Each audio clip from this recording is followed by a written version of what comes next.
Why do teenagers struggle with the area of comparison, particularly online? What would you say about even the use of filters and AI generated perfection? How is it that social media can bring about feelings of inadequacy and fuel low self-esteem? Because now it's everywhere. You can go to school and get made fun of and bullied, and then you just go online and it continues. It's like a 24-hour nonstop problem.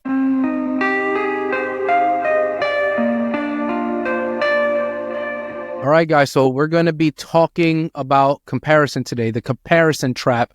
We want to help youth navigate social pressure. So, Jason. Yes, sir. Why do teenagers struggle with the area of comparison, particularly online? Yeah, I think it's, comparison's been around forever, but social media has definitely enhanced it. So when it comes to social media, obviously you want to look good on there. You're not going to put something that's unflattering or just halfway. You're going to go all the way to make yourself look good, whether it's filters, whether it's certain angles and whatever. I know you could take even 20 pictures and then pick that one picture that looks good. You put it up there. Of course, you can filter, you can airbrush, you can make it look good. And you put that out there and it goes live. And then students will look at that and be like, I don't look like that. I don't have that. I don't measure up. And so it just creates this comparison game because I want to be like this person. I want to look like them. I want to, have the same everything that they have. And so it's predominantly with girls, but guys can deal with it too. But it is becoming more and more a problem for sure. Would you say that because of social media and the comparison trap, that body shaming has increased as a result? Oh, absolutely. Yeah.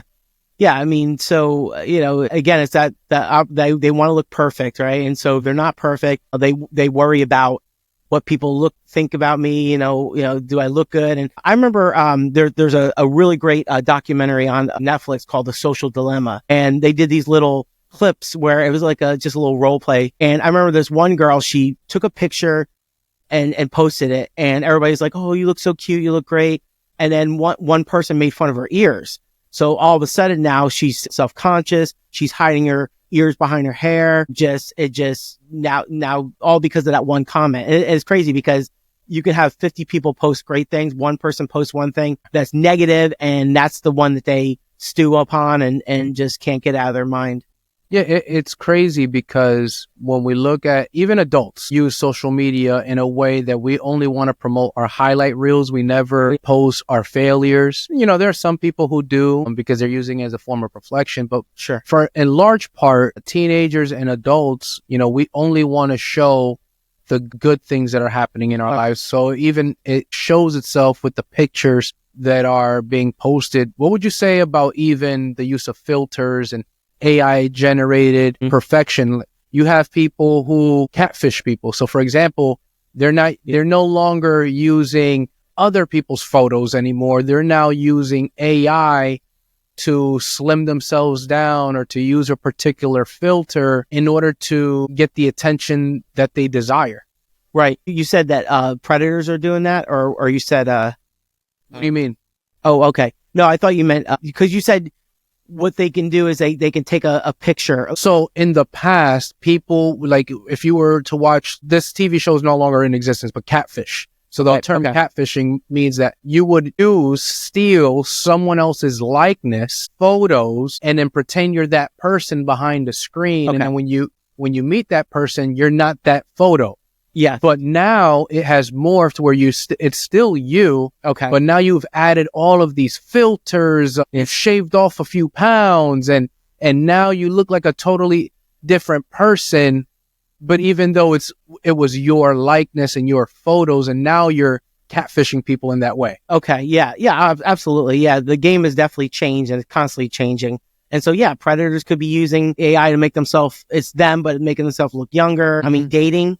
I mean, you can, go on the dating apps and, make yourself look a certain way to be appealing. And then, of course, you have the date and it's not that person. So yeah, I mean, all that's being used, filters, AI, just all because of presentation. Just they want to look presentable. They don't want anything real, or what if they see the real me, or, will they like me? Will they accept me? And so yeah, all that's being used in many arenas for sure. Yeah. So you mentioned the one girl who posted something got like 99 likes. Yeah. Everybody was raving. And then that one person, that one individual who mentioned her ears, and also she's self-conscious. How is it that social media can bring about feelings of inadequacy and fuel low self-esteem? Oh, it's gotten worse. I mean, I know for me as a young person, I've dealt with inadequacy and insecurity mainly because of bullying. And so bullying, that's definitely an avenue where it has increased, the inadequacy and the insecurities. And so yeah, social media has definitely enhanced that. I mean, it's the same stuff, different because now it's everywhere. You can go to school and get made fun of and bullied, and then you just go online and it continues. It's like a 24-hour nonstop problem, and it can just really, really weigh on a young person's mental health. Just constantly thinking about that and dealing with those feelings. So what are some practical ways then that we can help teenagers develop a healthy self-image? So if we're talking about all of the negative, and the negative is a reality, how can we in turn shift it into teaching them to develop a healthy self-image? Yeah. I think, just really affirming them, just that they're loved, that, by God, number one, but loved by your family. You're special, you're beautiful, even dads to your daughters, definitely, showing that affection to them and telling them that they're special, that, you're beautiful, and just constantly affirming that. And then of course there's the other side of it where, does it really matter what people think? And, I know that's kind of a hard pill to swallow for teenagers because they do care about what people think, but just helping them to navigate through that part of, what people are haters gonna hate, as they used to say. They're gonna say things, they're gonna call names. You know what? That's their problem. You be who God created you to be, and don't allow people to put you in a box and compare you to others and say you're not worth it, because you matter for sure. Yeah. And what about helping them with digital literacy, like helping them discern between what's real and what's fake, what's real with propaganda? Like you see it on TikTok, like people are going viral, and it makes it seem like this video or this scene is a candid take, like it's happening in real time, when in reality, it's an act. Like it's already scripted. It reminds me of like what you normally see. You mentioned dating earlier, like the guy who comes and he tries to approach the girl to get her number. She's like, "Oh no, I got a boyfriend." And then he chirps and he steps into a Lamborghini. And now she's like, "Oh, you know what? I just broke up with my boyfriend." Yeah. And, you and I will sit there and be like, "Yo, that does not happen in real life." Yeah. But it's propagating an image. So how can we help teenagers understand that what you just witnessed is not real? Right. I think the best way is to show them. I remember speaking on like commercial stuff. There was this one, I think, I don't remember the product or whatever, but they took an average girl. I mean, she wasn't ugly, but she was average. They took a picture of her and they showed how they took that picture and then manipulated to make her look like the supermodel. Okay. And it was like a step-by-step process. So yeah, helping them understand that not everything on there is real. It is airbrushed. It is filtered. You just don't know. You just really don't know. And so you can't assume that it's real because it could be all fake and it's a false reality. So just helping them to know that, and just to kind of even show them examples of that will really get, spark that within them to say, you know what, maybe I don't have to compare myself to them, because that could be a fake picture. I'm striving so hard to look beautiful, to maybe even cut down on my diet or whatever, doing all this stuff, and I'm comparing myself to someone who's not even real. Yeah. So helping them understand that for sure. Yeah. What about the use of gratitude and contentment? Like, instead of, social media is going to be a regular thing, but at the same time, how can you equip them to take time off social media? How can you as a parent, as an adult, model times of when you're not on the phone and how you behave when you're on the phone?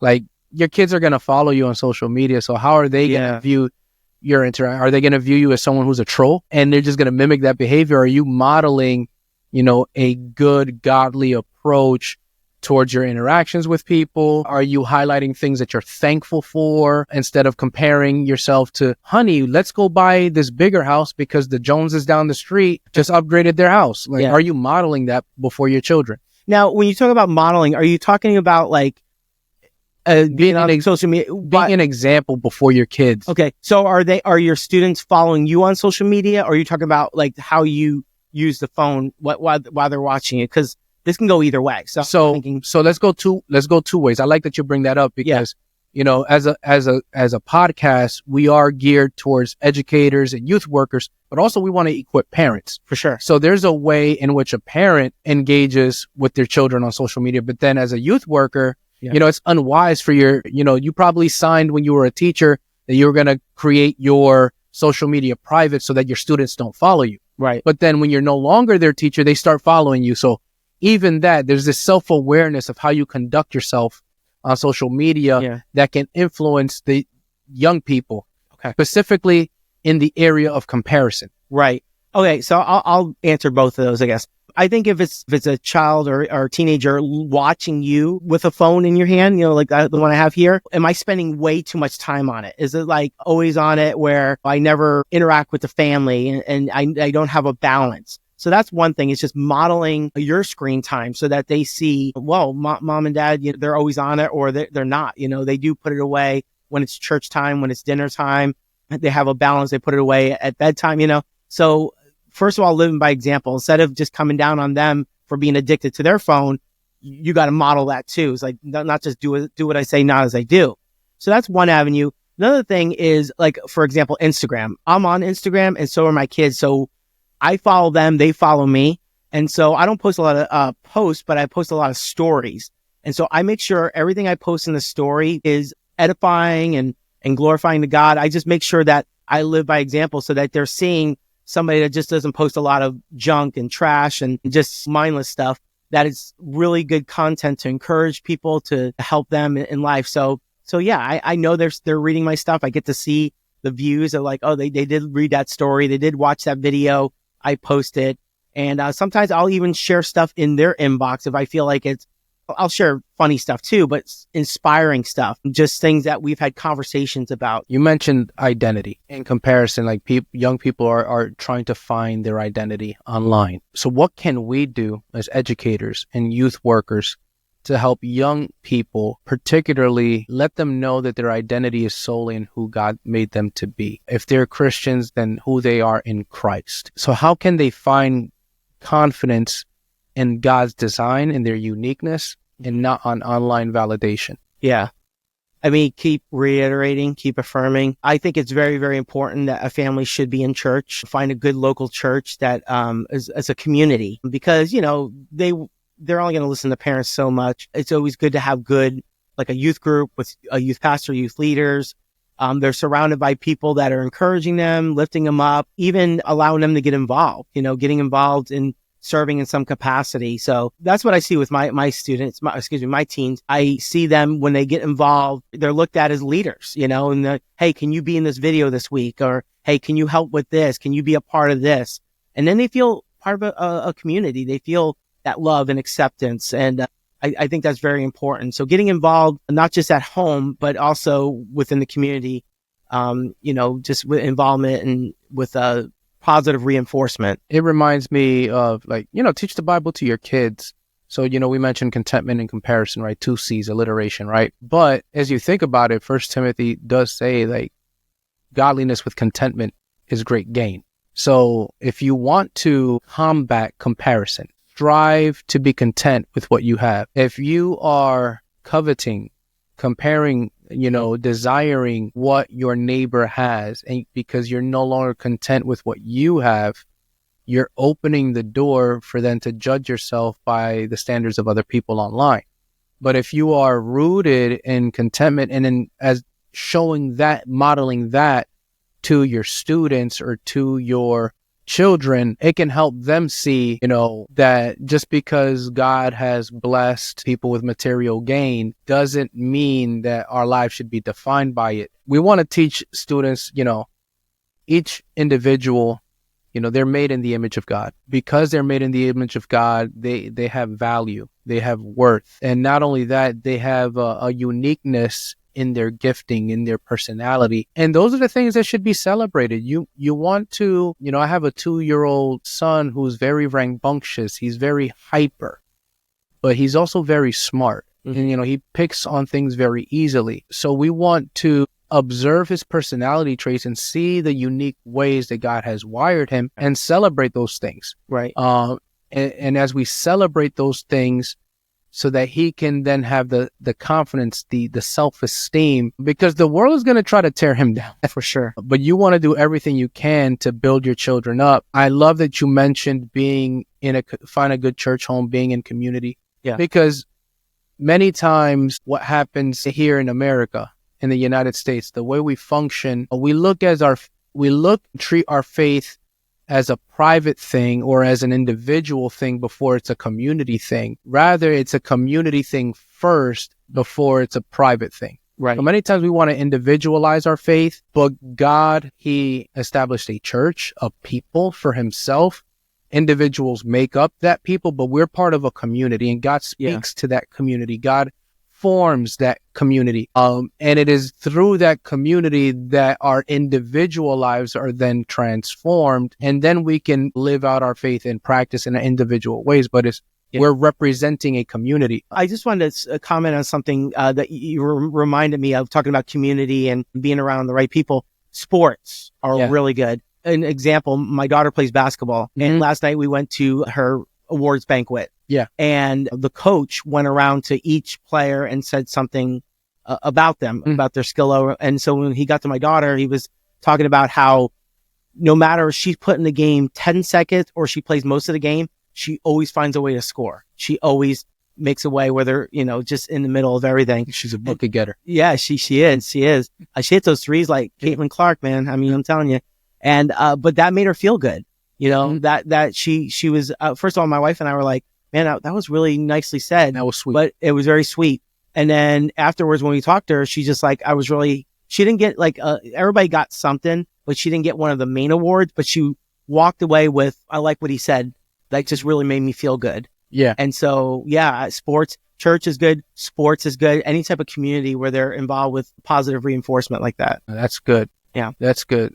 Well, that's all for today concerning the area of comparison. If you are inspired by what you are hearing today, go to moretolife.org to reach out to us. We would love to come out to your churches, to your schools, so that we can help young people make positive choices.